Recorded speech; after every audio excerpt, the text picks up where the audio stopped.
Hello friends, welcome to the Bodh inspired. एक समय की बात है, भगवान गौतम बुद्ध तुम एक गांव में धर्म सभा को संबोधित कर रहे थे। लोग अपनी अलग अलग परेशानियों को लेकर उनके पास जाते और उनका हल लेकर खुशी खुशी वहां से लौट जाते। उसी गांव के सड़क के किनारे एक गरीब व्यक्ति बैठा रहता था और भगवान बुद्ध के शिविर में आने जाने वालों को बड़े ही ध्यान से देखता। उसे बड़ा आश्चर्य होता। लोग अंदर जाते समय बड़ा दुखी दिखाई देते हैं, लेकिन जब वह वापस आते हैं तो बड़े खुश और प्रसन्न दिखाई देते हैं। उस गरीब के मन में विचार आया कि क्यों न वह अभी अपनी समस्याओं को भगवान बुद्ध के समक्ष रखे। मन में यह विचार लिए वह महात्मा बुद्ध के पास जा पहुंचा।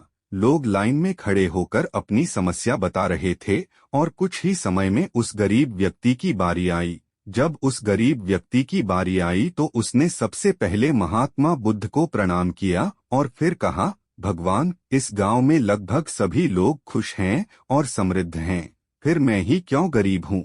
इस पर गौतम बुद्ध मुस्कुराते हुए बोले, तुम गरीब और निर्धन इसलिए हो क्योंकि तुमने आज तक किसी को कुछ भी नहीं दिया। इस बात पर वह गरीब व्यक्ति बड़ा आश्चर्यचकित हुआ और बोला, भगवान, मेरे पास दूसरों को देने के लिए भला क्या होगा। मेरा स्वयं का गुजारा बड़ी मुश्किल से हो पाता है।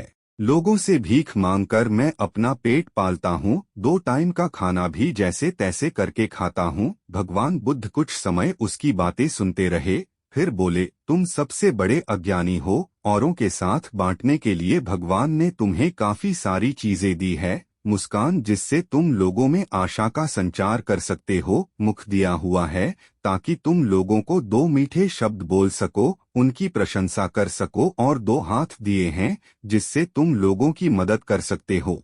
ईश्वर ने जिसे 3 चीजें दी हो वह कभी गरीब और निर्धन हो ही नहीं सकता। विचार आदमी के मन में होता है, सिर्फ और सिर्फ एक भ्रम होता है, और इस भ्रम को निकालना ही हमारी जिंदगी का मकसद होता है, और इसे निकालना ही सारी जिंदगी का मकसद होना चाहिए। अगर तुम अपने मन में गरीब होने का और पैसे न होने का भाव अपने मन में आने दोगे तो तुम्हारी गरीबी का कारण बनेगा, और इसे अगर दूर कर दिया, तुम्हारी गरीबी भी एक न एक दिन दूर हो जाएगी। भगवान बुद्ध का यह संदेश सुनकर गरीब आदमी का चेहरा खुशी से चमक उठा।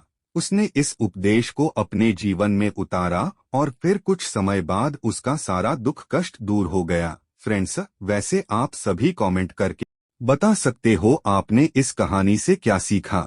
हमें इस कहानी से यही सीख मिलती है कि अगर आप मानते हो कि आप गरीब हो तो आप गरीब हो, लेकिन अगर आप मानते हो कि आप अमीर हो तो आप अमीर हो। सब कुछ आपके सोचने पर निर्भर करता है। जब तक वह आदमी खुद को गरीब मान रहा था तब तक उसे यह नहीं पता था कि उसके पास भी लोगों को देने के लिए कुछ है। लेकिन जब महात्मा बुद्ध ने उसे उसकी शक्तियों के बारे में बताया कि वह भी लोगों को कुछ दे सकता है, तो वहीं से उस आदमी की सोच बदल गई और उसे पता चल गया कि वह बहुत कुछ दे सकता है। तो हमने देखा यहाँ पर महात्मा बुद्ध ने कोई बड़ी दिव्य शक्ति नहीं दी कि हाथ घुमाया हो और उसके ऊपर थोड़ा सा हाथ रख दिया और परेशानियां छूमंतर हो गई हो। महात्मा बुद्ध ने सिर्फ उसकी सोच बदली। किसी ने सच ही कहा है, जो आप सोचते हो वही आप बन जाते हो। इसलिए हमेशा अच्छा सोचो, वही सोचो जो आप पाना चाहते हो। कभी भी निगेटिव मत सोचो, मतलब यह मत सोचो कि मेरे साथ न हो, अगर सोचो कि तुम्हारे साथ न होना वही होगा। दोस्तों, अगर आपको लगा हो कि यह वीडियो आपके काम की थी तो चैनल को सब्सक्राइब करके बगल वाली घंटी दबा दीजिएगा और वीडियो को लाइक शेयर करना मत भूलिएगा और अपना सुझाव कमेंट करना मत भूलिएगा।